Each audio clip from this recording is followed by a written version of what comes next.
We are good. We have it. Thank you. So we will go ahead and start the October 15, 2021 St. Paul Planning Commission meeting. This meeting is being held remotely as it's not practical nor prudent for the commission and its members to meet in person or pursuant to Minnesota statute section 13D.02 in light of the ongoing COVID pandemic. We will all be, so as a result, we will all be attending this meeting by telephone or other electronic means. We will begin today's meeting by doing a roll call. Sonia? Okay. Commissioner DeJoy? Here. Commissioner Grill? Here. Commissioner Holt? Here. Commissioner Hood? Here. Commissioner Kantner? Here. Commissioner McMurtry? Commissioner Mitchell? Here. Commissioner Moore? Here. Commissioner Presley? Here. Commissioner Risberg? Here. Commissioner Said? Here. Commissioner Thomas? Commissioner Underwood? Commissioner Yang? Chair Rangel Morales. Here. That's it. Okay.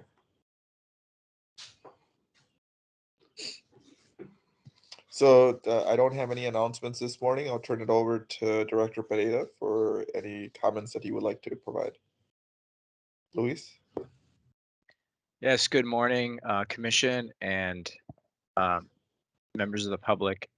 A couple or three announcements. The first is just a report on the some actions by the City Council this week. So they had an actual in-person meeting to discuss budget matters, and before they got to those matters, they did act on a couple items that the Commission has recommended.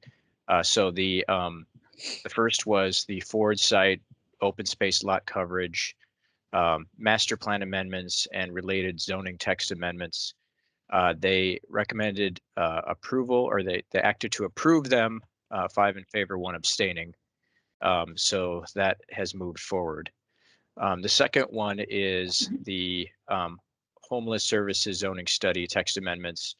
The council laid the matter over to November 3rd to explore some minor revisions to the proposal.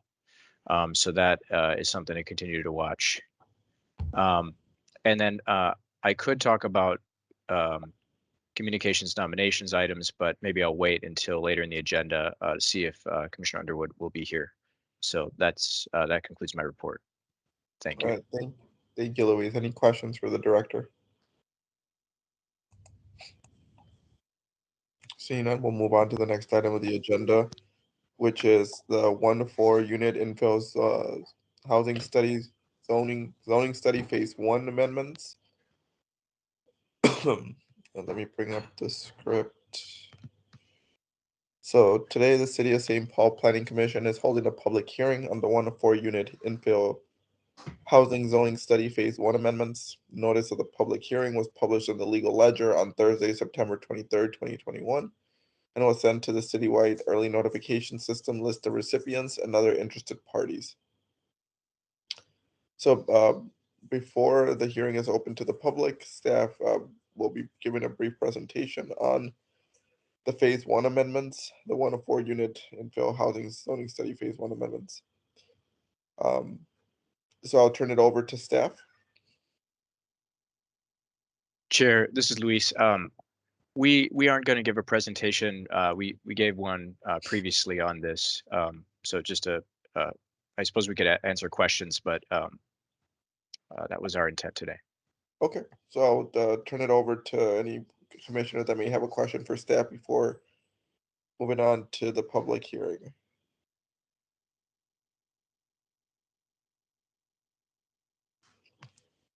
Seeing no questions, I will now open up the floor for, well,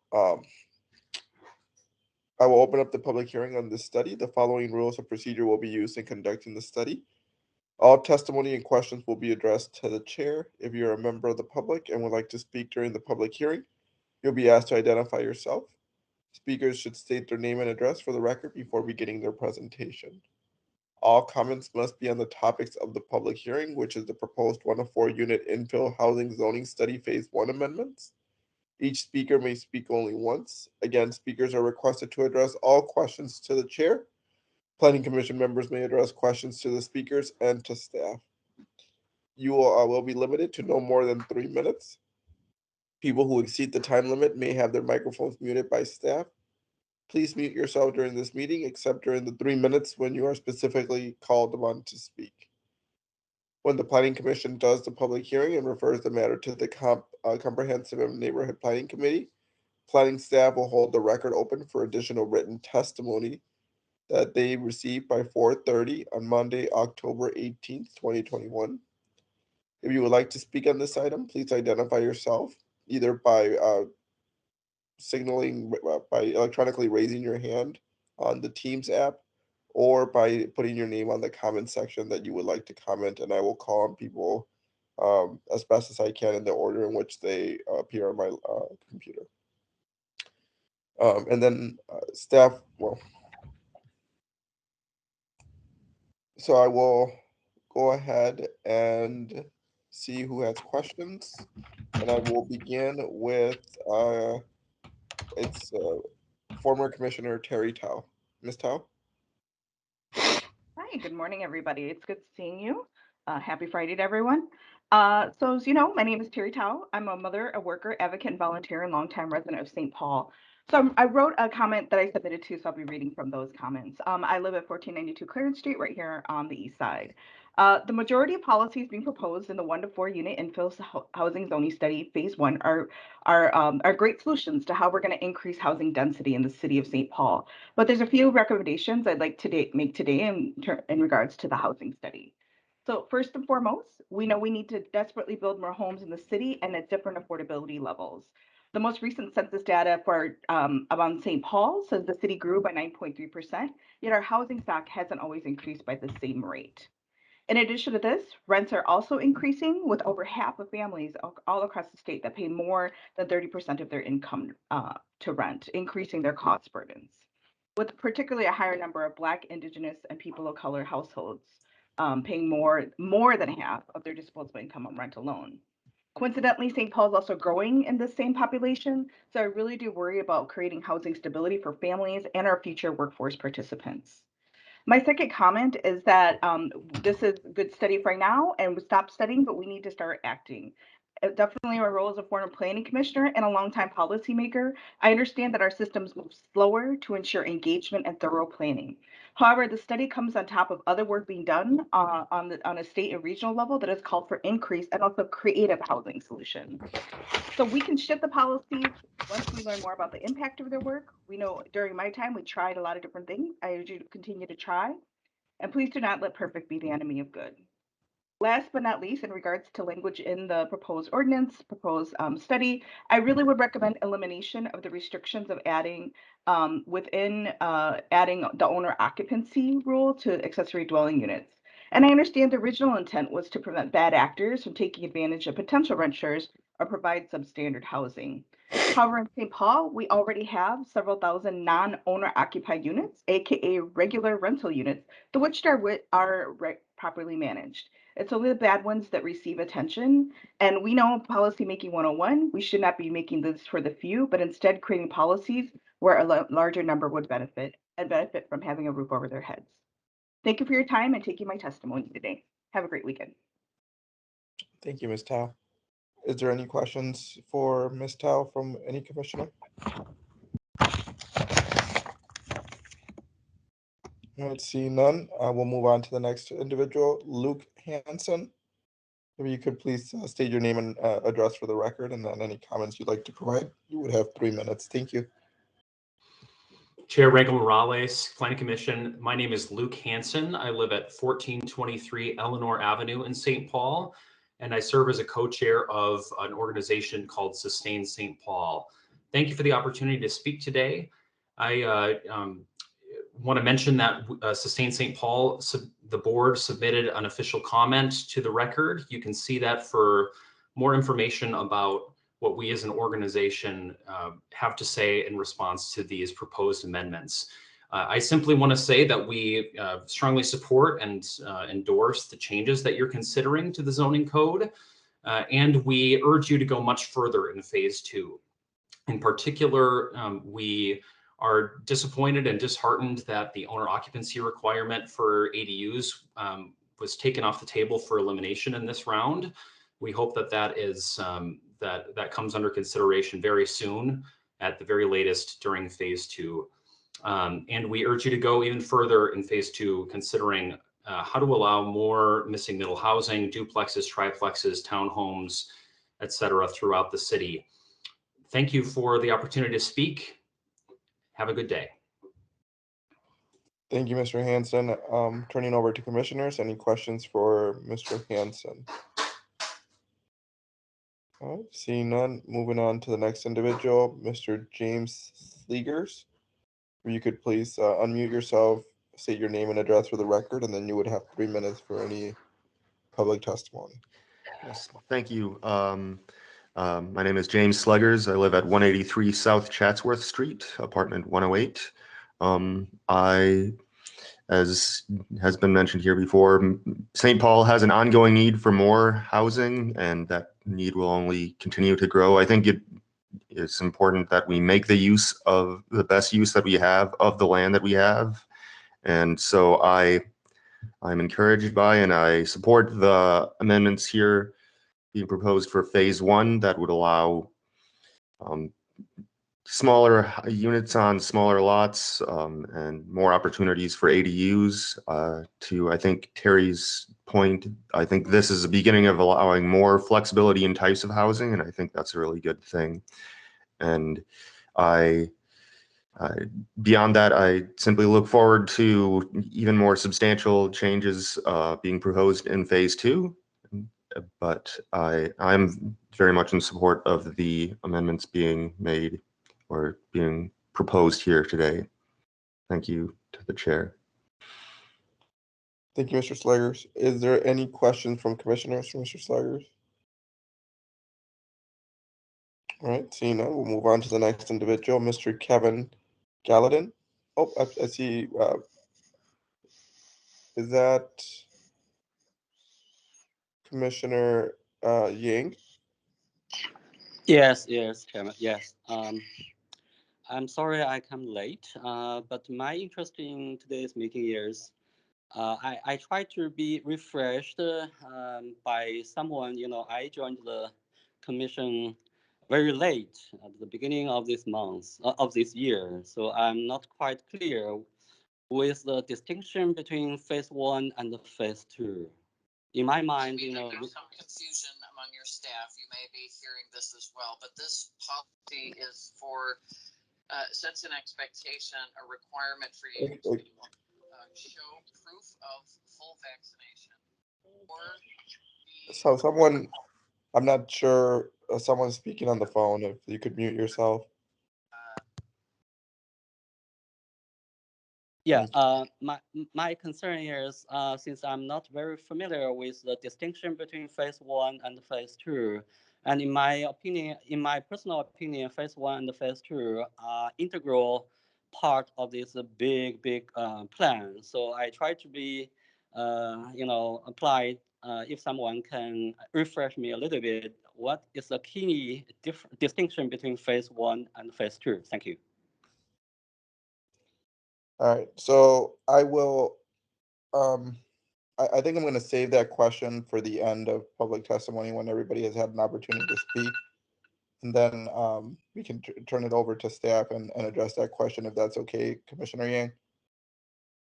Yes, sure, yes. Okay, thank you. We're turning it over to the next individual here for testimony is Mr. Kevin Galladin. Mr. Galladin, if you could unmute yourself, state your name and address for the record, and you would have 3 minutes, sir. Sure, thank you. My name is Kevin Gallatin. I'm a resident of Highland Park. I live at 1822 Highland Parkway on the corner of Fairview. Chair Rangel Morales and commissioners, like my fellow residents, I fully support these changes. We are in a severe housing crisis. I know many of you are aware of that. These changes grab some of that really low-hanging fruit. I understand the strategy of splitting up all of these many changes into a couple different phases. This does certainly feel like the easy part to me. Not only will it allow additional units, I like that it allows them in unique situations like long vacant odd-sized lots that'll unlock not only the ability to add housing units there, but also increase the taxable value of this land, which I think is important for city revenue. It'll also allow creative housing types like cluster housing that have long been affordable options and unfortunately have been outlawed for many years. I think with today's type of family, where people in many cases form their own types of family units, this will allow people to spread their expenses out and get different kinds of amenities similar to single family homes, but in a multi-family environment. So I think it'll increase affordability and provide more options, which I think is great for our city. I like that all these changes will allow more units by right, while reducing staff time and the number of variances that we have out there. And I like my fellow speakers, I think there should not be an owner-occupied requirement for ADUs. We know that we can accommodate these types of units in the city. It's long been that way from mansions on Summit Avenue with their carriage houses. This has been a legal thing within cities for millennia. So we should not require owners to be on the property where ADUs exist. And ultimately, I'm really eager to take on phase 2 issues like adding multifamily housing throughout the city. So, I urge quick passage of this, adding back in the ability for non-relative folks to be on the property in ADUs. Thank you.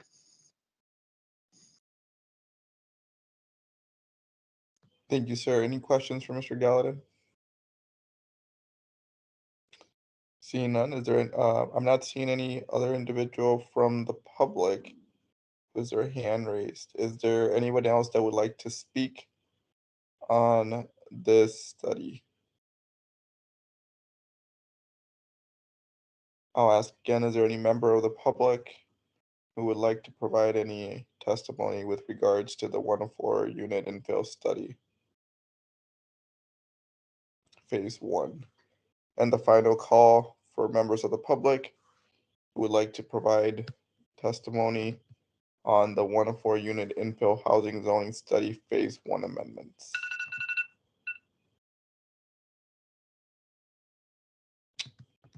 All right, seeing none. So there will be no further public testimony, at least today. And we will hope to carry a motion to keep the written record open until Monday for any additional individual that wants to provide comments. Thank you, everybody, for attending the public hearing. To follow the Planning Commission's consideration of the public hearing testimony and final recommendations, you can find this information on the Planning Commission webpage. So I will turn it back over to commissioners for any questions, and I will address, to the best of my capacity, Commissioner, I believe it was Commissioner Yang's question. Again, this having come off the recent parking study that we did earlier this year, the Comp Plan Committee members had asked staff to see for if another study as dense and as intricate as the parking study came along, if it would be possible to break it up so that it would be easier for the commission to digest and address the various policies that would be included in the study, just because of how intricate it was to kind of go through the parking study. And so in part, that was my understanding that that's why the this particular study was breaking up into 2 phases. It's the same study, but from my understanding is the staff broke up the easier components of the study so that we can act on that first and left the more intricate items for phase 2. Luis, is there anything else that you would like to add about that? Chair, sure, thank you. I think you covered the distinction pretty well. Maybe to put a little more detail on it, I would describe a lot of these changes as things that staff has internally discussed for a long time, and the minimum building width example is a good one. Things that kind of make sense that aren't really big policy changes. So instead of a 22-foot wide minimum building, you can have a 15 or a 16 or 17 foot wide building. Some tweaks around the edges for accessory dwelling unit regulations, but mostly staying within the bounds of what we already have in the ordinance is another area. Things like that are again low-hanging fruit in our opinion. Don't raise a lot of big policy questions. Phase 2 is really where the bigger policy questions are. So opening up all of our single-family districts for potential consideration for duplexes, triplexes, additional ADUs potentially, and that's a fairly large land area of the city, as well as we have a duplex-specific district RT1 and what we call townhome district RT2. Those are similar kind of districts in terms of neighborhood housing scale. And so what's appropriate in those, similar to sort of the single family only districts that we have today. And so part of the reason why, those items are at a latter phase is because there's quite a bit of code that we would have to, if we change one thing, we have to, it sort of, reverberates throughout the code, and a lot of things that we would need to amend to make it work. And so it will be, a significant change, I predict, with phase 2, and so staff needs time to do that work. 1, to engage the community, 2, to consider policy options, 3, to write up related text amendments, and then obviously bring it out to the public for consideration and through the planning commission and city council process. Great, thanks, Luis. Commissioner Yang, is there any additional questions on this matter? Yes. Could you give me a general timeline? How long does phase 1, has been put on, and how long would be possibly, phase 2 will be put on? Yeah, Chair and Commissioner Yang. Phase 1, we are kind of in the middle of the process, I guess, with the public hearing. So after this, and after Monday, when the public comment is closed, all those will be looked at by staff, analyzed. We'll compare that against what we have in the draft, the public hearing draft, and make any edits to it as we think is appropriate, and bring that back to the committee for consideration. So that may take a few weeks or a month to get that turned around back to the committee.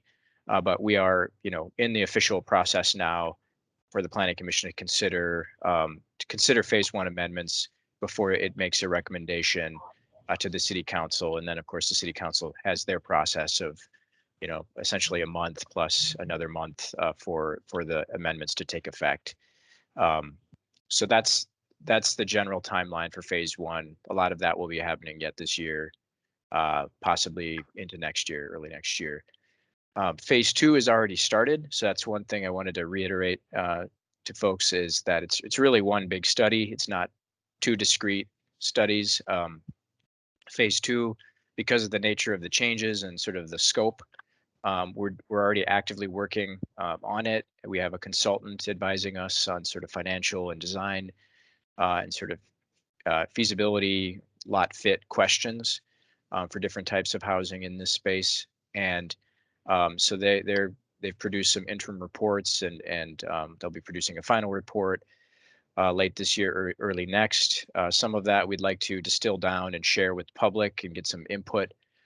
We've talked to a few district councils about partnering on community engagement activities in the spring, and as well as some time to write the amendments next summer. So we hope, if we stay on this tentative timeline, we hope to have a draft for the Planning Commission in the fall of next year, possibly possibly early fall, just given where things are at as I see it. So hopefully that helps. Well, thank you. Since the phase 2 has been already initiated, do you have any information you would like to share with us at this moment, since we are pushed to make some decision regarding the phase 1? In my opinion, we are making decision based on incomplete information. I would, Commissioner, I would just point to the report, which is quite detailed in terms of the rationale for phase 1. I think the general scope of the study is another thing to look at to see generally what direction we're going in. Providing more flexibility is sort of the overall goal. There's substantial policy support for that in the comprehensive plan, and as directed by City Council. So I guess it's sort of what fits where, and how to solve housing, provide more housing choices in which areas, in those single family duplex and townhome districts, and what kind of zoning standards make sense to facilitate that, and other supports. There may be some things outside of zoning that we recommend further work, or pieces of that we can sort of incorporate into the code itself. That's probably not enough detail for what you're looking for, but I wouldn't want to commit to anything specific yet until we have a little bit more information. But again, the staff report I think does a great job highlighting at least the dimensions, the phase 1 dimensions that are before the commission right now, and we can go from there. So my understanding is, even without our decision today with regard to the phase 1, you staffs have already initiated the phase 2 study, and hopefully it will bring down to conclusion or recommendation to the planning committee and the city council 1 year, right? In a year, right? Commissioner, yep, correct. That's correct. And okay. So I have a concern, since this big impact, will be felt at every corner of the St. Paul city.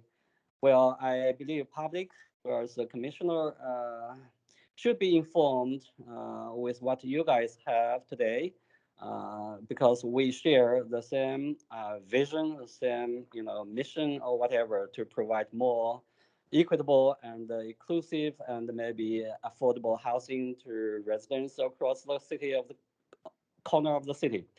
So definitely public involvement will be higher when we move into phase 2. But at any moment, I welcome the more open approach to general public, because that's avoidable. That's on the timeline. People will be more interested when they have to think about, well, here is the detailed recommendation change to the city code, which will affect my property, my neighborhood. Well, I have to be thinking about that. What happens in other district, other property, or whatever. So generally, we have to confront with people's questions or whatever, their willingness to participate. I believe probably more open, more candid, more involved dialogue should start from today now. Yep, and thank you, Commissioner. We are starting that process. Like I said, with we've talked to the district councils, and we got some folks who have volunteered to collaborate with us. So we've begun to reach out to them individually and may work with them in a group to begin, developing that engagement plan. Not only what are the activities in terms of virtual and in-person engagement, but what are the questions that we're going to engage around, and what points in the study process. So we are doing, in my opinion, a much more robust job in backing up and starting that process a little bit earlier before, essentially staff has a draft to share. So, sharing some of the information summarized from our consultant, considering, different policy questions, how they may impact different neighborhoods distinctly, those sorts of things. And so that's what we're trying to do with phase 2. And that might be frustrating to people because, is that not action because we're studying? But it's not only studying, it's engagement. And that takes time to do that if you want to do that correctly and deeply. So so that's what I would argue this timeline helps us do. And recall that, this isn't the only thing that my team is working on. This is just one of multiple projects that we're required or functions that we are required to do. And so it's not a full-time job for any of us. And I to that point, I would point some of the newer commissioners to our work program for the year, which is on our website, the Planning Commission website, just as a reminder of what's on our plate. And that's actually something we'll be updating shortly for 2022.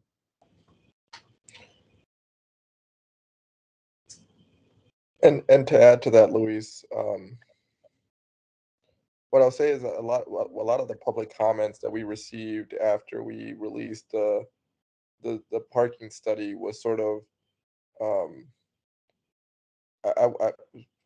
various public comments that came in, written or otherwise, were commented on the length and sort of how dense it was, and so it's not just easier for us to digest by doing it in this way, but it's also easier for the public to digest. And I think, Commissioner Yang, you're raising two maybe conflicting points. In one sense, it would be great to have this as presented as one phase, which in theory would then we wouldn't even be acting on anything now. We would probably have to reserve everything until the full study is done.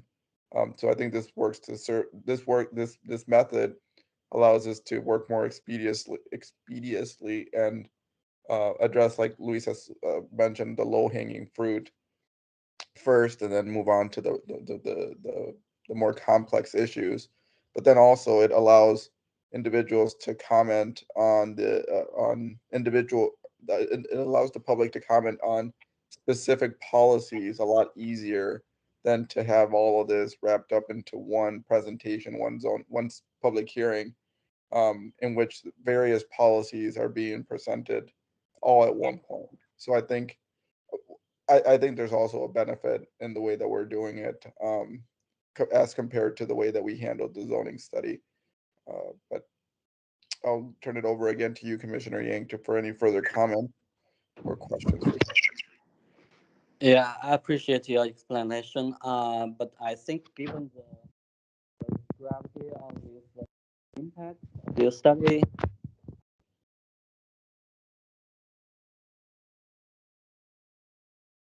Commissioner Yang? yes, can Sorry, you hear me? You broke up there at the end. Can you hear me now? Yes, go ahead. Okay.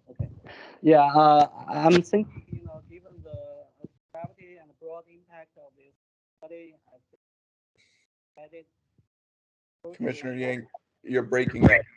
I think if you're moving around, it's probably the microphone keeps coming and going from. Well, I'm using my cell phone, so maybe the cell phone signal is not stable.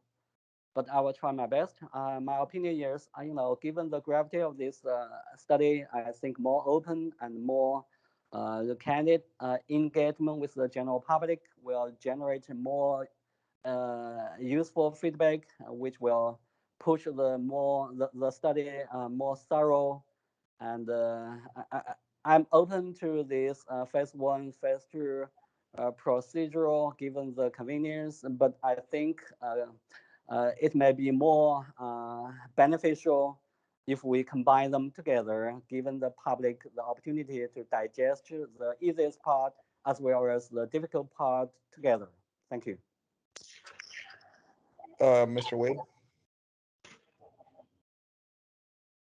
Hi, good morning.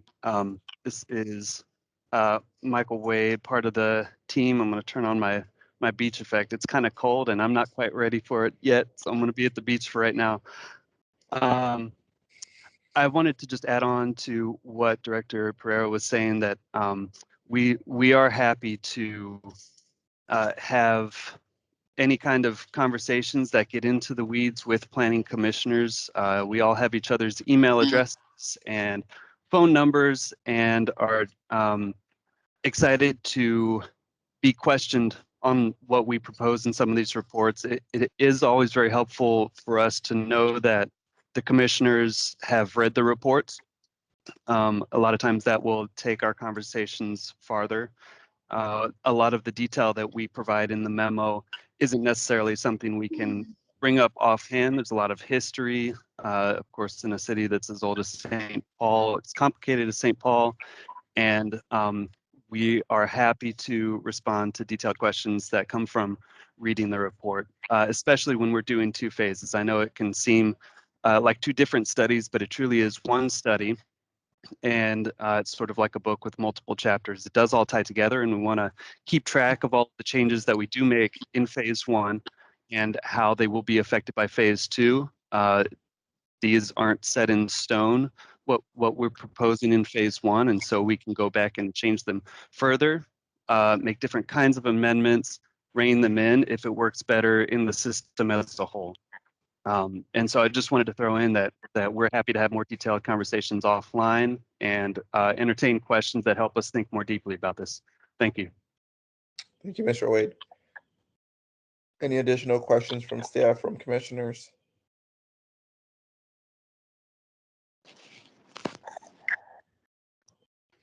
All right, seeing none, I'll turn over to somebody from the comp plan, either Commissioner Grill or Commissioner Host, for a motion.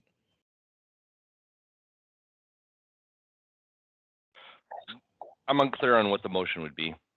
The motion would be to close the public hearing for today, but keep the record open until Monday at 4:30. Very good. And refer the matter back to the comp plan committee. I moved to well, so moved. Go with that. Is there a second on the motion? This is Commissioner Grill. I'll second the motion.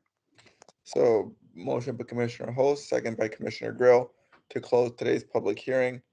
Keep the written record open until Monday at 4:30 and refer the matter back to the comp plan committee for further discussion. Is there any discussion on the motion? Seeing none, Sonia, can we get a roll call? Commissioner DeJoy, Yes. Commissioner Grill, Yes. Commissioner Hood, Yes. Commissioner Holt, Yes. Commissioner Kantner, Yes. Commissioner McMurtry, Yes. Commissioner Mitchell, Yes. Commissioner Moore, Yes. Commissioner Presley, Yes. Commissioner Risberg, Yes. Commissioner Said, Yes. Commissioner Thomas, Yes. Commissioner Underwood, Yes. Commissioner Yang, No. Chair Rangel Morales. Yes.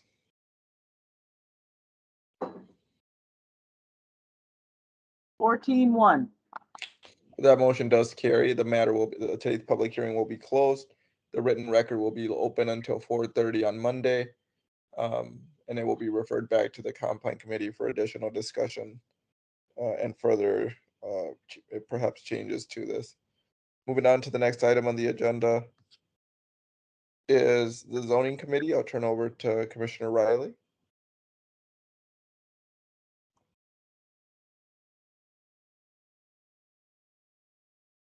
Sure, this is Commissioner Sayed. Chair Raleigh is absent today. I will be covering. Okay, go ahead, Commissioner Said.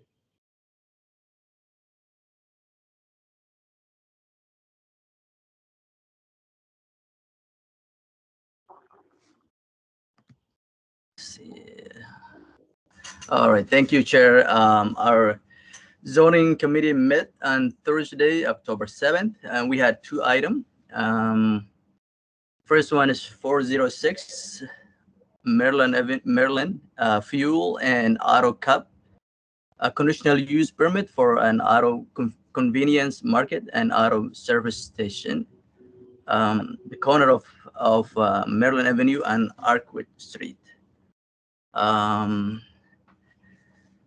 Staff report with the recommendation of approval with condition for conditional use permit. Mr. Germany. Yes, the conditional use permit at 406 Maryland is for those two uses. And I did want to mention something on the record regarding that. The site plan that was submitted with the application makes reference to tobacco sales in a retail suite that is part of the convenience store building. And in talking to the applicant, that is actually not going to be a tobacco product shop, not intended to be a tobacco product shop as defined by the zoning code. That was notable, and actually we delayed scheduling this for the zoning committee to figure this out. It's significant because it would require a variance due to the distance from another tobacco product shop. So if the applicant were to change their mind in the future and want to do a tobacco product shop, they would have to apply for a variance from the Board of Zoning Appeals and receive that variance before they could have such an operation. So I just wanted to make sure that was on the record, and the applicant is fully on board with this and agrees with this, but just wanted to state it for the record. Thank you. Just out of curiosity, Mr. Dermody, and sorry to interrupt, Commissioner Said, but wouldn't it be possible to include the variance request as part of their current CUP application? It would be, Chair, Commissioners, it would be possible to have a variance, but they have decided not to pursue it. And again, that's why we delayed scheduling it for zoning committee to see if they wanted to add that application, that variance application, and they declined. They are going to attempt to get a different tenant in that space. Okay, thank you. Commissioner Said. Thank you, Chair. Thank you, Mr. Germany. After discussion for committee, and we had District 5, no recommendation, and there were no letter in support and one letter in opposition. No one spoke in support or opposition, and after public hearing, and committee discussed and voted in favor of 6-0. Okay, so the motion coming out of committee is approval. The motion coming out of committee is approval of. Is there any discussion on the motion? Commissioner Holst? Hi. I guess I took a look at this, and the plans make it pretty clear. There's a small space. It's listed on the plans as tobacco store. I think as such, It doesn't meet finding 4C. The use will not be detrimental to the existing character or development of the immediate neighborhood or endanger the public health. Tobacco stores, specific tobacco stores, not the tobacco allowed to be sold in their convenience stores, but tobacco stores in general is not the direction the city's going. They are a public health detriment.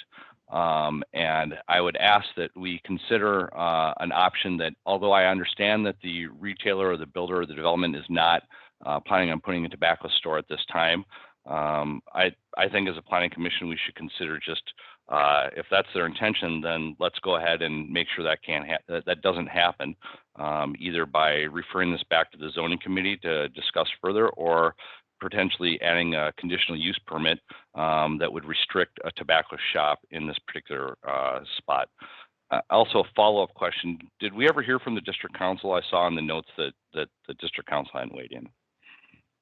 So just to comment, I believe, Mr. Dermody, this matter was laid over, correct? No, this matter is before the Planning Commission. Zoning Committee did make a recommendation, as Commissioner Syed said, 6-0 in favor of the what's before you. Okay. And I see Commissioner Hood raised his hand. Commissioner Hood. Thank you, Chair. To piggyback off Commissioner Holst, I remember reviewing this in zoning committee and thinking that yes, it kind of met the requirements, but on further kind of on thinking on this deeper, I think I'm leaning toward the argument that Commissioner Holst is making. I just wanted to clarify: is adding a condition on this particular application something that we can do to prevent future tobacco shops from entering this space? So if they want to carve out the space for someone to sell, I don't know, any other type of good, it seems like that would be a good use. However, I would agree with Commissioner Holst on the tobacco shop. So if that's something that it's legally permissible for us to do, I would support that. Otherwise, if it's something that we are not able to do, then obviously, I'd vote accordingly. So I was just wondering if staff would be able to clarify that process. Thank you. So I'll turn, Mr. Dermody. Thank you, Chair, Commissioner Hood. I wish Mr. Warner were here to answer whether it's legal or not. I believe it is. There is a finding that Commissioner Holst had cited. The Planning Commission can make, you don't have to accept the zoning committee recommendation in full. You can make changes to it. That's absolutely in the Planning Commission's purview. I suspect that a condition prohibiting tobacco product shops would be fine with the applicant based on what they have conveyed for their intent for this site. I would just say that you need to make a change to finding 4C as well as adding a condition. And if you wanted to go that route, I would suggest you change in the resolution the finding 4C to the condition can be met, and then add a sentence at the end of that that says, or I guess a clause, the condition can be met, comma, if a tobacco product shop is not part of the project. And then you would add a condition, a fourth condition to the approval, that there shall be no tobacco products shop on the site. If the applicant were to change their mind in the future, it would not require a lawsuit. It would require a new conditional use permit to get rid of that condition, as well as a variance to deal with the distance requirements. So there is a reasonable way to deal with that doesn't involve a lawsuit. So that's the direction I would recommend going if you are so inclined. Mr. Dermody, I'm wondering, would they be able to build a tobacco shop without having a variance request? No, they wouldn't, unless the code were to change. But so in other words, existing code, no, they couldn't. They need a variance. So there's already some form of procedure that they would have to go through for city approval before they could, even if the CUP was approved. That's right. All right. Commissioner Grill. This is Commissioner Grill. That was really the point that I was going to make, Chair. That because the applicant would have to go through the variance process to get this added, to add the tobacco shop, that I don't think that it's necessary at this point for us to add an additional condition, because the variance process exists for the applicant. And because they're not doing it as part of this CUP, it seems that that might be the more appropriate venue to choose. Commissioner Yang? I don't know. Yeah, I concur with Commissioner Hood concern. I'm wondering if such a change request has been consulted with the district council, city council member's office. I'm sorry, can you ask the question again, Commissioner Yang? Yeah, I'm wondering if this proposed change request has been consulted with the council member's office. Chair Rado Morales, Commissioner Yang, we have not consulted the city council member. We have, however, I have had some correspondence with the district council executive director. As Commissioner Syed noted, there was no letter from Payne Phelan Community Council, so they took no formal action on it. However, I did hear from the executive director of the Payne Phelan Community Council asking about the same question that Commissioner Holst is asking, will there be a tobacco products shop, and expressing some concern over that. And I explained that it would require a variance, and I think that is satisfactory to the executive director. Although, again, the council, the community council as a whole did not submit any recommendation. Yeah, I would recommend, if, we can reach out proactively to city council women, I believe, right? Ms. Young, in the Ward 6, if my memory correct, to seek, her office input. Director Pereira? Yes, Chair, thank you, and Commissioners. Just a reminder, this is a quasi-judicial matter, so we cannot, reaching out to the council member before a planning commission recommendation is not something that would be recommended in the event that the decision of the planning commission is appealed. That then it's before the city council for action, and so the council needs to be very careful about quasi-judicial matters, as does the planning commission. Thank you for that reminder, Luis. Is there any follow-up question, Commissioner Yang? No, I'm good. Thank you. Commissioner Holst and then Commissioner Mitchell.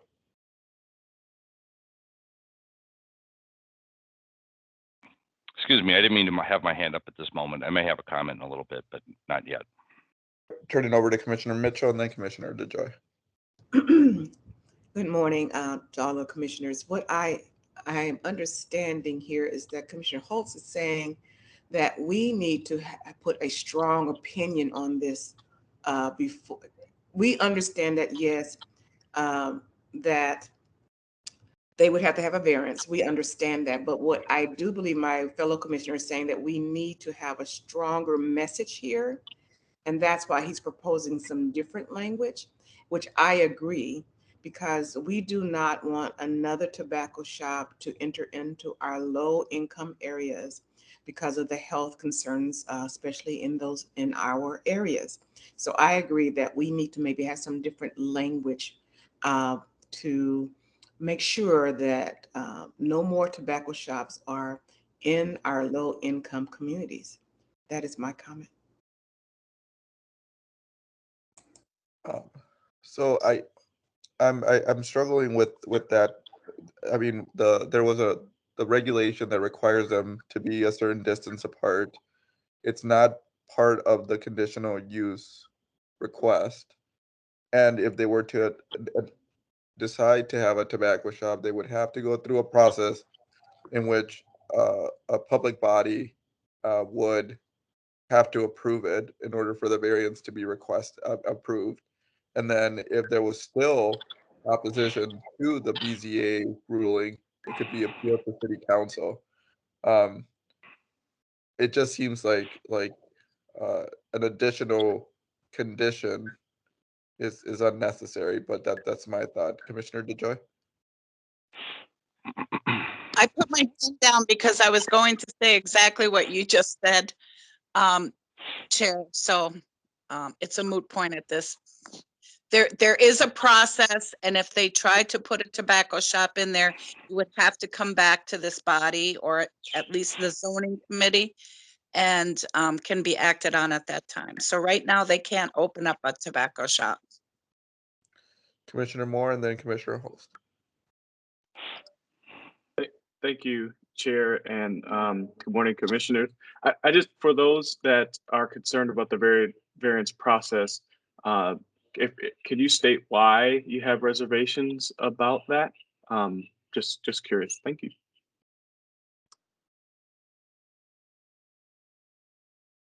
So I'll turn over to Commissioner Mitchell or anybody else who has commented on the additional language, maybe Commissioner Hood.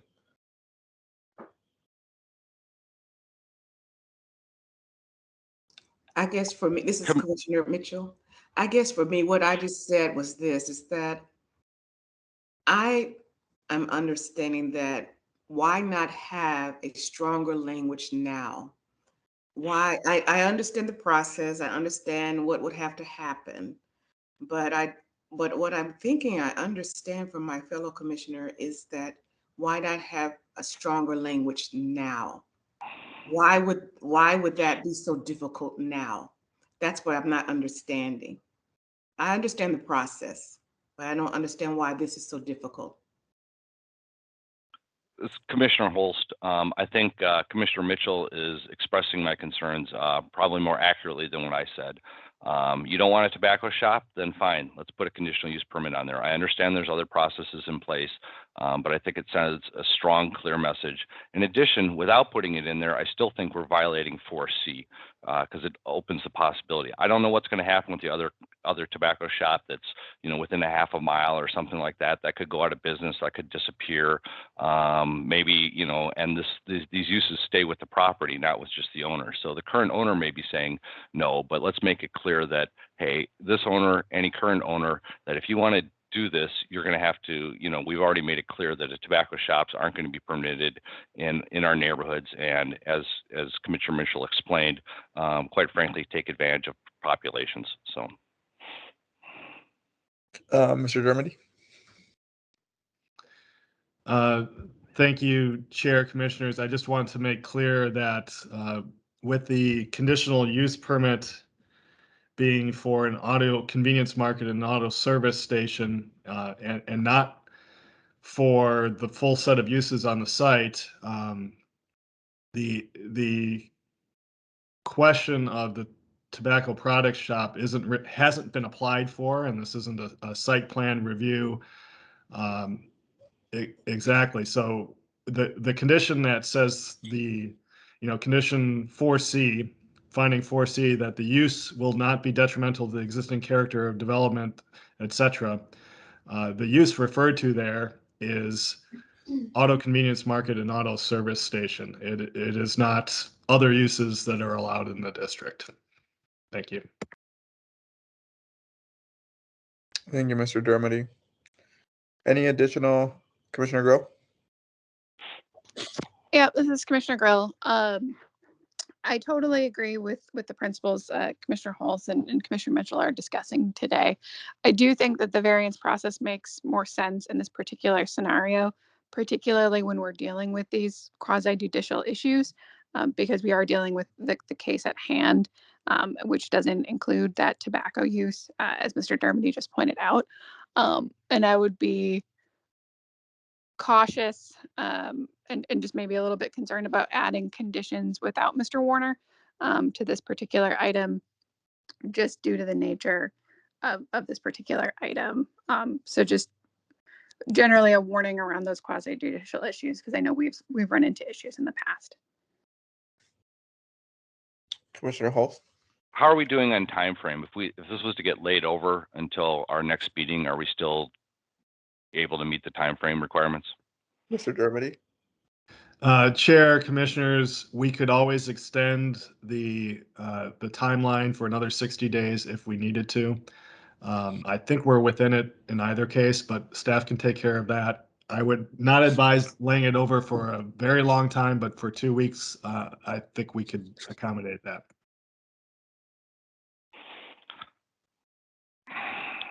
Well, I'd like to make a motion that we lay this over for 2 weeks. This will give us a chance to talk to Mr. Warner and get a little bit more feedback on this and some clarity. All right, so there's a motion by Commissioner Holst. Is there a second? I second. And who was that? Commissioner Moore.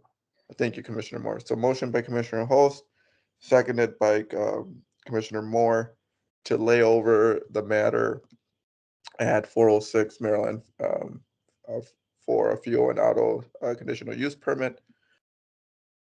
Is there any discussion on the motion? I just want, if we can add the language for the city attorney to review it, that would be helpful. Commissioner Holst, is that okay? Yes. Okay, so the motion is to lay over for 2 weeks for the city attorney to review on the discussion of adding an additional, well, for review. Any additional discussion? Director Padilla? One question, Chair and Commissioners. Are you asking for planning staff to work with the city attorney and Commissioner Holst to develop a condition? Is that the direction here, or I just want to make sure we understand what if I'm who we're hearing it working with? correctly, I think the individuals who, well, one, I think it would be good to see if Mr. Warner could join our meeting in 2 weeks. And two, the way that this has usually worked is commissioners who are interested in adding this type of condition have been in contact with the city attorney about any questions that they may have in adding this, and then Mr. Warner is present to answer any questions when we come back for the meeting, is my understanding. Chair, thank you. Yes. Commissioner Holst had been in touch ahead of the meeting, which we really appreciate, so we weren't surprised by this. There was a question posed for city attorney's office. I don't think we got an answer to. So this won't be a big surprise to Peter. But yeah, I guess just ensuring that it'd be nice to have, if we're going to introduce a condition, to have something put together and bring it to the meeting, so we're not kind of improvising on the spot. Is my preference, if possible. So just for procedural reasons, Luis, I don't know if you know the answers to this, but the motion coming out of committee was to approve, and then we didn't take any action on that motion. Instead, we're hearing Commissioner Holst's motion to delay, or to delay the vote for 2 weeks to get further guidance. Is that okay? I'm comfortable with it, just with knowing exactly what that delay entails, as opposed to just waiting 2 weeks and inviting Peter. I would see it as valuable to if Commissioner Holst, if folks are in agreement with Commissioner Holst, the nature of the concern, and sort of explore what we can do to control a little bit more the potential for tobacco use. Working with Commissioner Holst to develop an approach that could be considered by the full commission with the CAO coming into the meeting. If that's appropriate, I just wanted that clarification. Great. So Commissioner Holst, Commissioner Mitchell, and Commissioner Moore, is that okay with you, for you to have time to reach out to the city attorney, and then hopefully he can also be present at the next meeting and or answer our questions ahead of time? This is Commissioner Holst. That's acceptable. This is within Ward 5, which is my ward. I don't know if that's particularly relevant, but yes. Right. Yes. Is that okay? Okay, Yes. Mitchell, and I see Commissioner Moore wrote that he agreed on the comment section. So I'll turn over to Commissioner Yang. Commissioner Yang. Yeah, I share with Commissioner Holst the concern since I'm coming to the attention of this issue on the first spot today. So I appreciate Commissioner Holst effort to bring more commissioner to on the front, since I think this is a serious change request which may have specific implication. That's why we need to understand better with a conversation with the applicant, or we delay the decision. That's perfectly great. Thank you. All right, thank you, Commissioner Yang. And I think Commissioner Hood may be in support of this. So Commissioner Hood, I would encourage you also to reach out to Mr. Warner via email or phone if you have any questions about this specific condition. So here, seeing no additional comments, I think we'll go ahead and take a vote on the motion, which is to delay for 2 weeks the CUP at 406 Maryland to allow commissioners to, for further guidance from the city attorney's office. Sonia, can we get a roll call? Commissioner DeJoy, Yes. Commissioner Grill, Yes. Commissioner Hood, Yes. Commissioner Holt, Yes. Commissioner Kantner, No. Commissioner McMurtry, No. Commissioner Mitchell, Yes. Commissioner Moore, Yes. Commissioner Presley, Yes. Commissioner Risberg, Yes. Commissioner Said, Yes. Commissioner Thomas, Yes. Commissioner Underwood, Yes. Commissioner Yang, Yes. 11-2. So that motion to delay for 2 weeks is approved. Turning over back to Commissioner Said.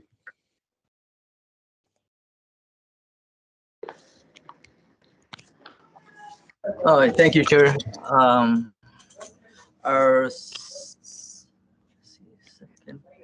Our second item was 1179 East 7th Street, CAB, conditional use permit to convert to entire first floor of commercial building to residential use. Is northeast corner of Duluth Street. Mr. Germany? Yes, thank you, Chair, Commissioner Sayed. This is one that the zoning committee laid over for 2 weeks, and so it will be on the agenda for next week, Thursday. There was a request by the zoning committee to have the applicant and staff look at a condition that was in question and determine how much of a hardship it would be for the applicant to meet that condition. So we have had that discussion and look forward to reporting back to the zoning committee next week. Thank you, Mr. Germany.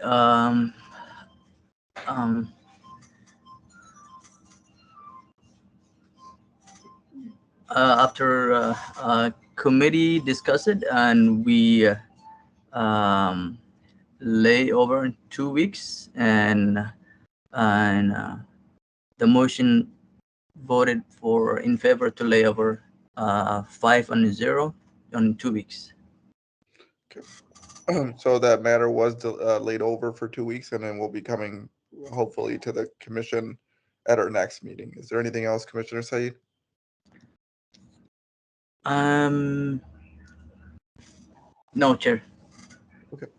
Thank you for that update, and thank you for stepping in for Chair Riley or Commissioner Riley. Chair, sorry. We have our next meeting is zoning meeting is on 21st, and Mr. Germany, I think we only have on this one item next meeting. Chair, Commissioners, there are actually 2 items. One is this one that was laid over, and then there is a second new application. I don't remember the details of it, but there will be 2 items on the next zoning committee agenda. Thank you, Mr. Germany. Chair, that's all we have. Okay, Mr. Richardson raised his hand for a second and then I brought it back down. So moving on to the next item on the agenda. I'm sorry, Commissioner Said, is that the end of your report? Yes. Okay, thank you for that. Moving on to the next item on the agenda is comprehensive neighborhood planning.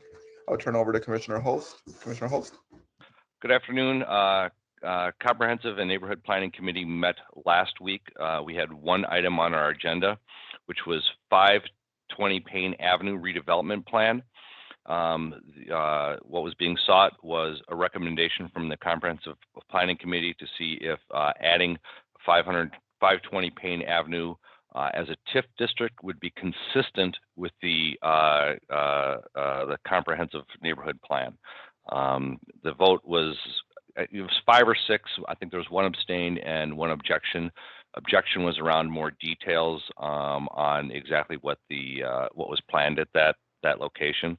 But again, the scope of our question was at 520 Payne Avenue was whether or not adding that area as consistent with the comprehensive plan for TIF area.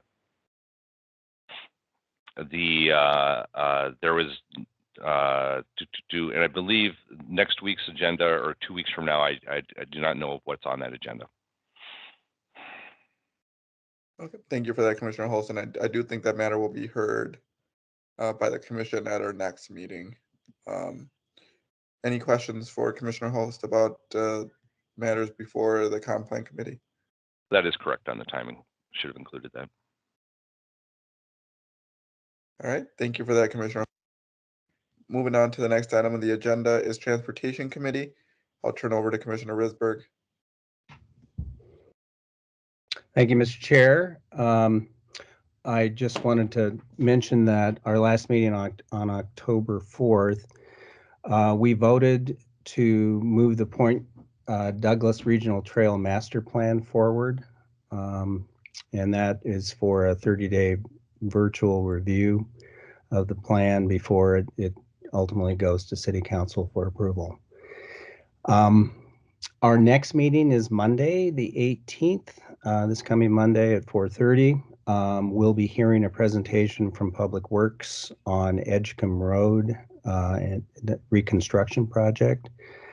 They're seeking input on the design phase, and construction is planned for the summer of 2022. So if you'd like to hear more about that, I hope you'll tune in. And that's the end of my report. Thank you, Commissioner Risberg. Any questions for Commissioner Risberg on transportation? Moving on to the next item is communication and nominations. I did see that Commissioner Underwood logged on. So Commissioner Yes. Underwood. Yes, hi everyone. Thank you. Good morning. A couple of announcements. I really want to thank those commissioners who have joined the Communications and Nominations Committee. We're really excited to have you, and our next meeting will be prior to the Planning Commission meeting next time. So earlier in the morning on October 29th. So please watch your calendars for that invitation.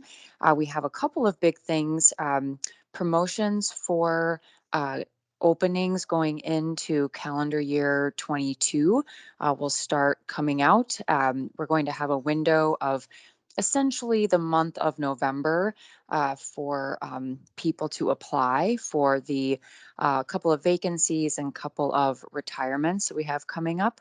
So we're going to be talking about that and in different ways to promote those openings and different skill sets that we're looking to capture to help round out the commission.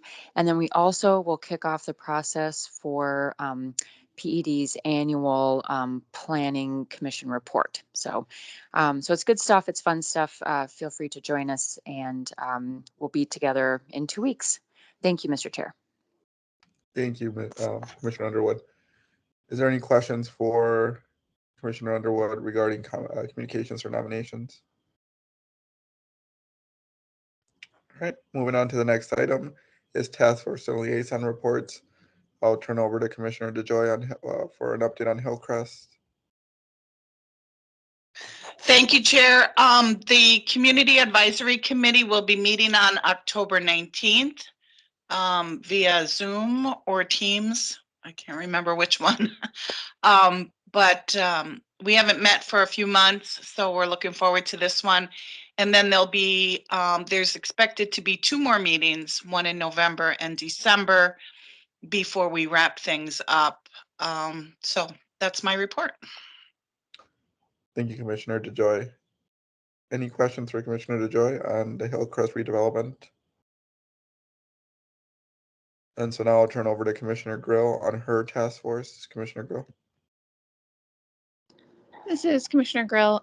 So the Riverview Station Area Task Force met on Tuesday of this week. I believe it was the 12th.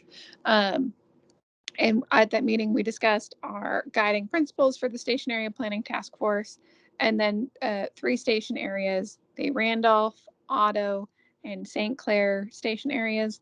And we provided comments from the committee on areas of opportunity and areas where there are particular challenges. That information will be distilled by staff, and our November meeting is canceled, and we'll have a more complete December meeting that has a more complete report out on those particular station areas. So there will be a meeting on December 14th for the Station Area Task Force group. And all of our information on that is available through the Ramsey County Riverview Area Corridor website. Thank you, Commissioner Grill. Any questions for Commissioner Grill on the Riverview Station Corridor Task Force? All right, so then we'll move on to old business. And then new business or anything a commissioner would like to add to the agenda at our next meeting.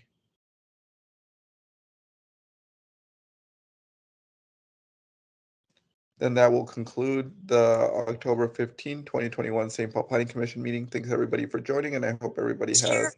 Excuse me, Chair Rangel Morales, can I just make a comment or an announcement? It wasn't anything for any of our meetings or anything, but for anybody that hasn't heard, William Corky Finney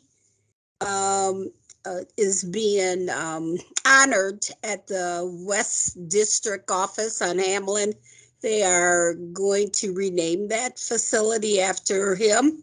He is the first, or was the first, African-American police chief. And that's at 1:00 if any of our commissioners are interested in going. The program starts at 1. The event starts at 1 and then the program will be at 1:30. Thank you for that. And is that, are you saying that's today? Today, yes, I'm sorry, today. Okay, thank you for that, Commissioner Presley. You're welcome. And it looks like he was also an interim council member, according to Mr. Dermody. Yep, he was. All right, so any additional comments or, any comments or something someone would like to add to the agenda next time? So then we will conclude the October 15, 2021 St. Paul Planning Commission meeting. Thanks everybody for joining, and I hope everybody has a good weekend. Thank you. Bye-bye. Thank you. Bye. Thanks.